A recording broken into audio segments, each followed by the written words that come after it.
Welcome back to DXB, today's weekly roundup, where as usual, we bring you the best features from the week. To begin with, Dina takes us to a perfumery where you can create your very own fragrance. Take a look.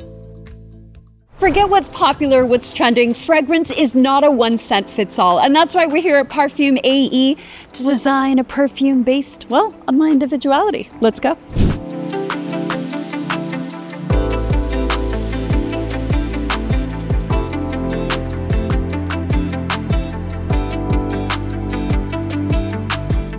So Sophia, it looks like we're in a lab right now. I've never been anywhere like this. What's the concept behind the store? So the concept is we wanted to create a space where people can feel, mix, and create their own perfume.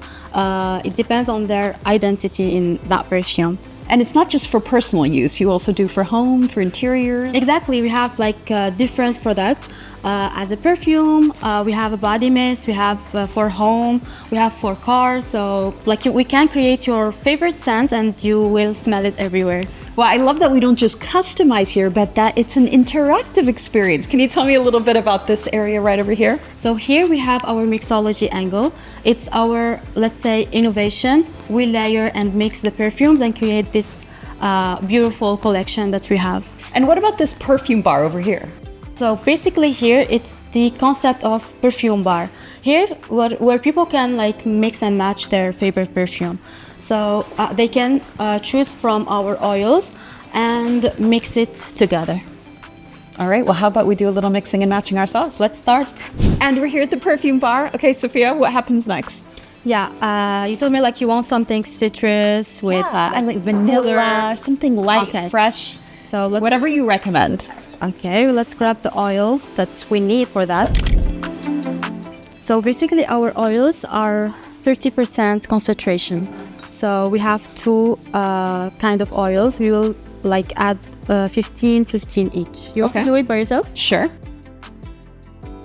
Now we're gonna add the mixed ethanol. Basically it's mixed of alcohol, fixative, and all other additive for the perfume. Okay, go for it.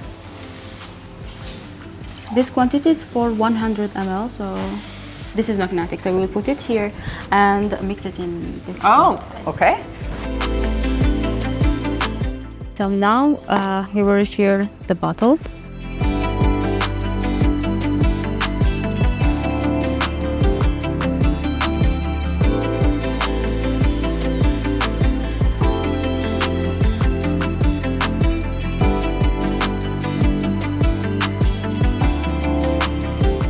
Ta-da!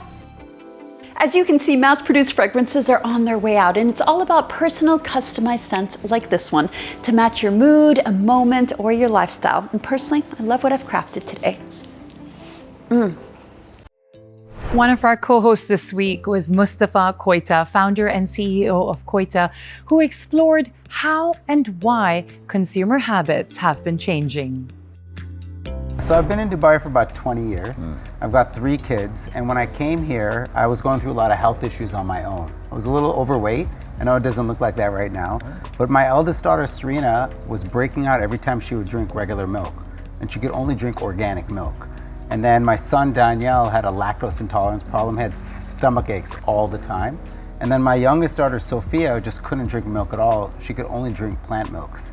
So I literally I was a parent with problems. And I ended up creating a milk range for each one of my kids. And I think if I had a 4th kid, I'd have like a 4th range of milk right now or something like that. But it was really a personal drive, you know, to help my children. I need to speak to my parents. They haven't started an entire company based off of my needs and wants. Although it is funny because we were talking off air about, you know, what you've done and what Koita Foods has done is exactly for my needs. Because congratulations, Mustafa, like what you've done with Koita is absolutely phenomenal. Why do you think then, as we were chatting on the sofa beforehand, is yes, people have always been concerned about what they eat, what they consume, what goes in their body, but it has changed in the last few years, hasn't it? Why do you think that is? Well, look, I think there's a lot more health problems around. And when I used to grow up, I would just literally, it wasn't me, but my parents would go to the grocery store and just pick up a gallon of milk in the US, right? I think nowadays, it was just so natural to pick it up and not really look at the ingredients, and now people are a little bit more cautious. Yeah. And so when I pick up food, whether it's crackers, cereal, or milk, I pick it up and then I twist it to the right and I look and see what's inside there. And I think that's the trend that's happened, where people want, clean label. They don't want a lot of added sugar. And those are the sort of trends that kind of helped Koita grow. Also joining us in the studio this week was Ahmed Al Hamed, CEO of Dark Emerald Studio, who left behind a more conventional career path to enter the world of gaming. Have a look.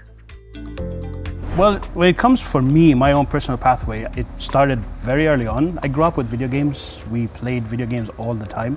I was one of those kids that would just stay home and not go outside and just play video games.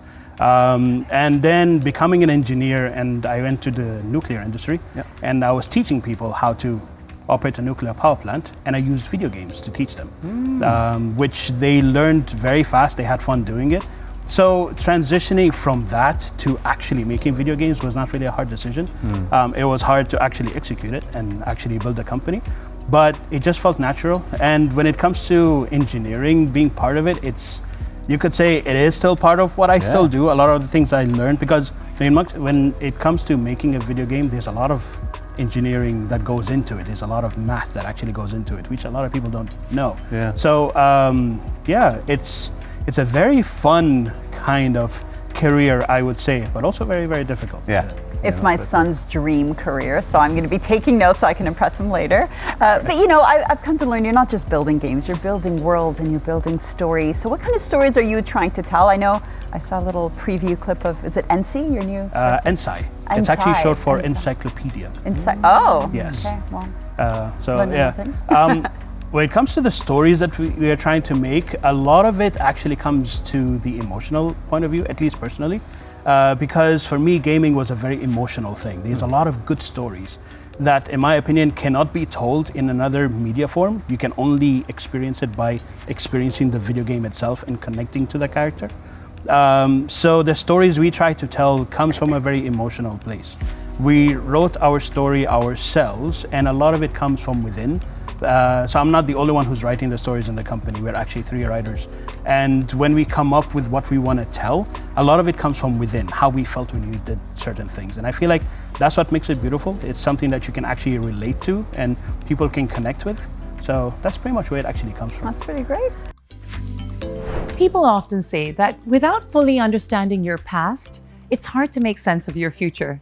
So Khalid set off on a cultural storytelling journey to explore how old Dubai continues to shape and influence the spirit of new Dubai.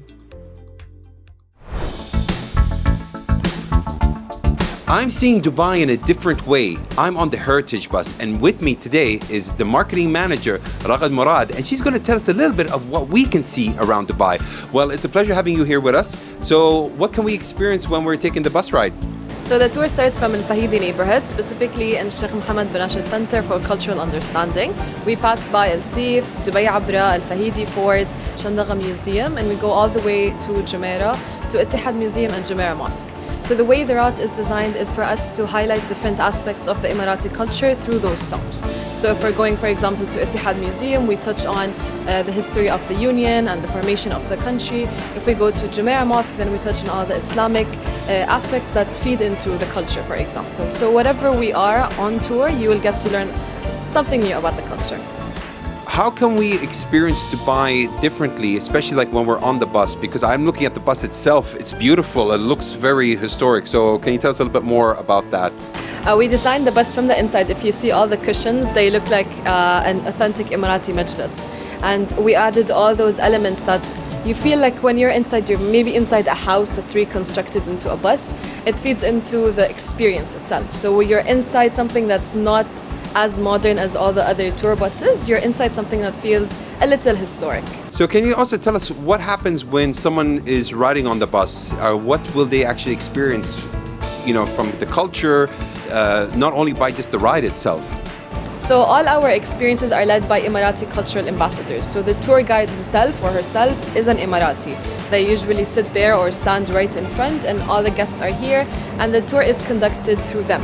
They tell their stories, they tell their own parts of the culture that they know and experience, and that interaction on of its own, it's very unique and it's very special to Heritage Express. And how long usually is the bus ride, and as well, from what locations can we take the bus from?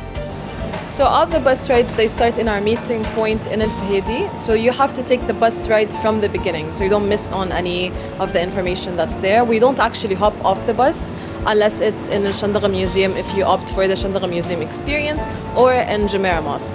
And the experience ranges from 3 hours if we're also hopping up to Shandaga Museum currently, or if you opt for the full experience, which includes the bus ride and an Emirati meal, that would be 4 hours. Well, thank you so much. I really appreciate you taking the time, and I'm really enjoying the bus routes that it's taken us on. So I can't wait to experience more of it. Thank you. If you're searching for clarity in life but don't know where to begin, our next guest might be able to help. Dr. Malek Ibrahim Najar joined us in the studio to share her insights on how to bring more focus and direction into our lives. Have a listen. I mean, as the clarity never change, it's the same. The most important that we need to understand that it's not like a personality trait. It's something that we build over time. Maybe not as a definition it changed, maybe the way to get it, because like you said, we are living in a noisy world. I think never have been passed in the humanity something fast as what we have today, like bombarded every day with, I mean, people, the thing is people know what maybe they need to do. The problem is they're overloaded with expectation, with information and what to do next. So clarity in the end, when I work with my client about clarity, I always make sure that it's not like figuring out your whole life. Clarity, it starts with a moment to understand where we are, what we want, and at least one small action that take us to where we want to go. So it is about stopping, reflecting, and moving forward with alignment from within. It's not because I should do, or what people think I need to do, and all the roles that I'm playing in. No, what I want to do, and being clear what I want to do, what I don't want to do, and setting boundaries. So it's about small steps. People sometimes confuse clarity with like it's a big revelation. I'm fine. I'm gonna, in this trip to find the clarity. Clarity is not that big things. It's a simple truth. Really know what you want to do, not what you should do, and it should come from a place of, stopping. I love that, I love the idea of going to gym, not to, do more, just to pause. We need pauses. We need pauses in this world, and I love it's in the gym. And I think what helps you to sleep is the sound. Frequencies. Yeah, it's more. I think we could all use a little bit more of that in our lives. And I feel like a lot of people are stuck in what direction they need to go next, what they should do. How do you help people figure out what they should do, and what's often holding them back? What do you think is that number one thing restricting them? So again, most of it is about the expectation, because usually we keep leaving. We know everything, we are, for example, we are expert in this and that, but how many of us really are expert about themselves? So stopping, knowing really what you do, what is your values, what is your need, what is the truth that you're looking for. It's not because what they're asking you to do, and what because of this. For example, I work a lot with mothers. Because I'm a mother, I need to give all my time for my kids. But you are human first, and you cannot give from an empty cup. So stop as a woman, as a person, ask yourself what really you want, so you can give and carry on with this clarity. So we need to spend time getting to know ourselves better? Is that what it is? 100%. How do we do that? Give me the answers. Tell me now. Pause, stop, silence, and reflect. Steal the time to know yourself. And believe me, when I choose this specification or this speciality to be in clarity, because I was looking a lot for this right direction, when I need to go, where I need to go. And this is how was the message, the wrong message I had. It's not I need. Actually, when I shifted, it's just one word. It's I, not I need, what I want. And here keeps things, moving along and with alignment. Next, we caught up with Arva, who took us on a culinary journey of tradition, storytelling, and art at Gerbou. Take a look. Today on DXB Today, we are at Gerbou, a modern Emirati restaurant that reinterprets local Emirati and broader regional flavors through its inventive dishes and artistic design.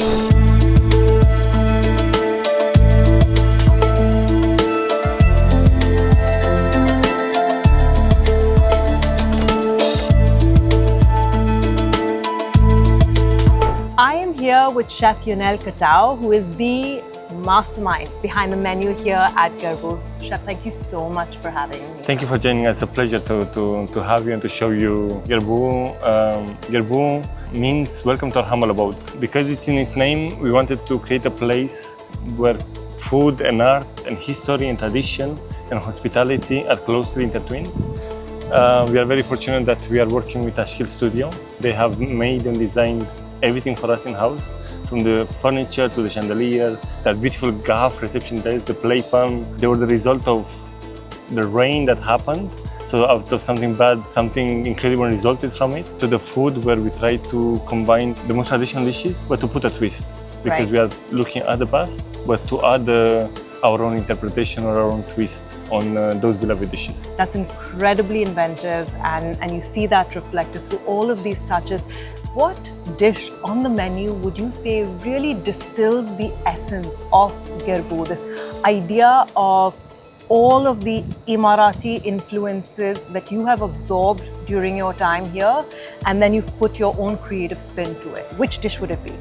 Chicken majbous, without a doubt. Not only that the dish represents Gerbou because it's meant for sharing. So you have the opportunity to share the majbous and the achar and the kachumbar and the yogurt. But also this was for me a personal moment because it was the first Emirati dish I ever learned to do. So for me, it's at a personal level, it's very special because I remember so fondly the moment I had to do it for the first time and how nervous I was, and I was worried that did I get the spices right, and I remember that I had to run during my trial to go to the spice souk and find the spices, and I said, oh my God, you know what I'm gonna do? Was a very special moment for me. So I think the chicken majbous, it represents perfectly the essence of the restaurant. I mean, you have really captured the fact that there is so much richness and so many layers to uncovering Emirati heritage.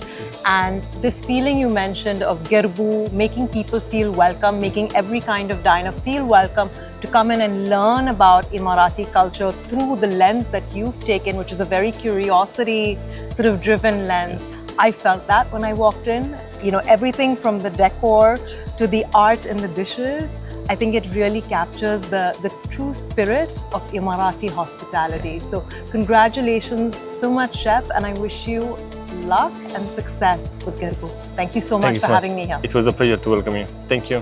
From its ingredients to its atmosphere, Gerbou is a celebration of Emirati identity, thoughtfully told through its food, its stories, and its art.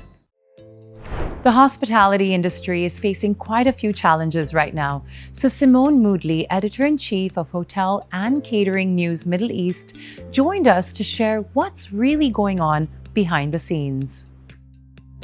So I think the narrative should never be, you know, everything's perfect, there's nothing to look at.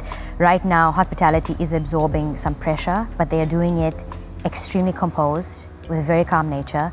They haven't stopped welcoming guests. They haven't stopped welcoming guests at the highest level.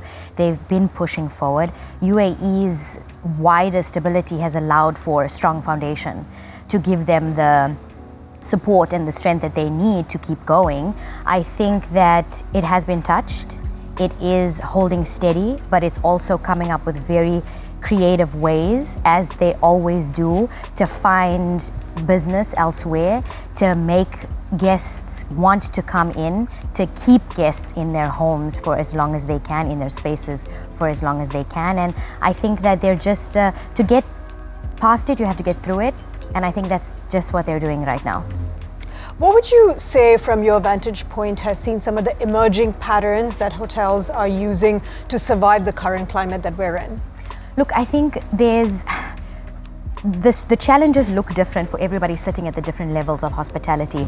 For business owners and operators, it's slower demand, it's slower revenue, it's operational costs. They're looking to try to be creative.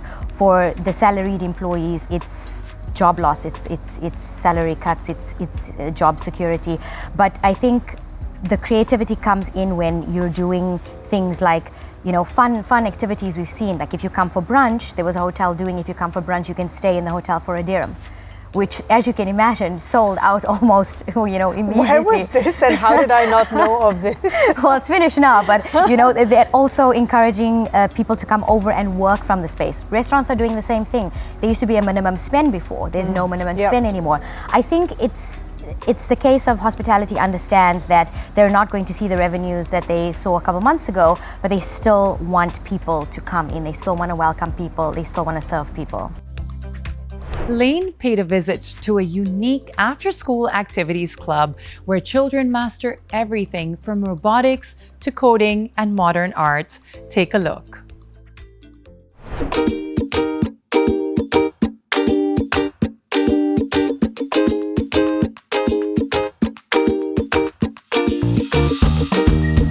I'm about to jump into a creative learning hub where children can build confidence, explore the imagination of the mind beyond the classroom. Congratulations on such a great space. It's got good energy, good light, good vibes. So what inspired you to actually start this? Honestly, the idea to create a kids space came to me from my own life as a working mom. It was very challenging for me to roam around the city with my two boys after school activities. And this is when they were doing online classes. But I really wanted them to interact. I really wanted them to meet new friends outside of school. And this is how the idea was born. Nice, brilliant. And do they come here? Of course they do. Really? All the time. Oh, I love it.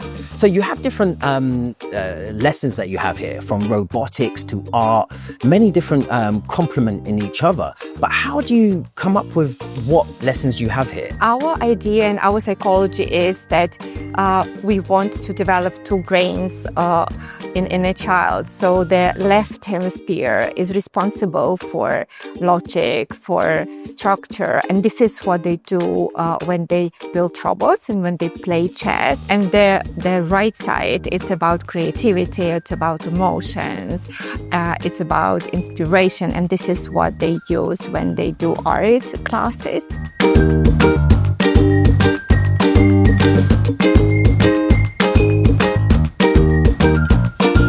Have you seen a big difference in your classes in particular and some of the children when they first come and from learning? Absolutely, yes. Some of them, they come like sometimes they don't have a target, but they just want to experiment, they want to try, they want to feel that I have the right to try. And then they are somewhere else. It's not about that I can try, it's about that anything you dream of, you can apply it on canvas or paper, or you can make it 3D, or you can make your own imagination, you can transform it into reality. So they started to realize that I'm empowered. And that's a very important skill for the kid to learn, or to feel that I'm empowered, I can do what I want. Most definitely. I feel as well personally that art is one of those things. Yeah.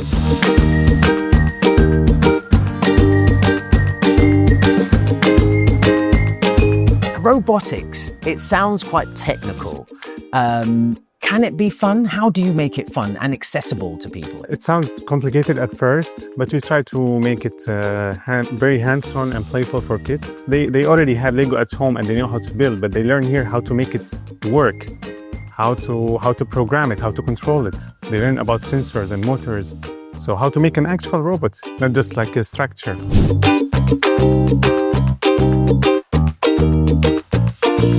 Wow, this is so cool. The kids space is my kind of place. Learning becomes an adventure. Wow. And that's a wrap for this week. Join us next week as we meet more people and uncover more stories shaping Dubai's ever-evolving landscape. I'm Nikki Samnani, and that was your DXB Today Weekly Roundup. See you next week.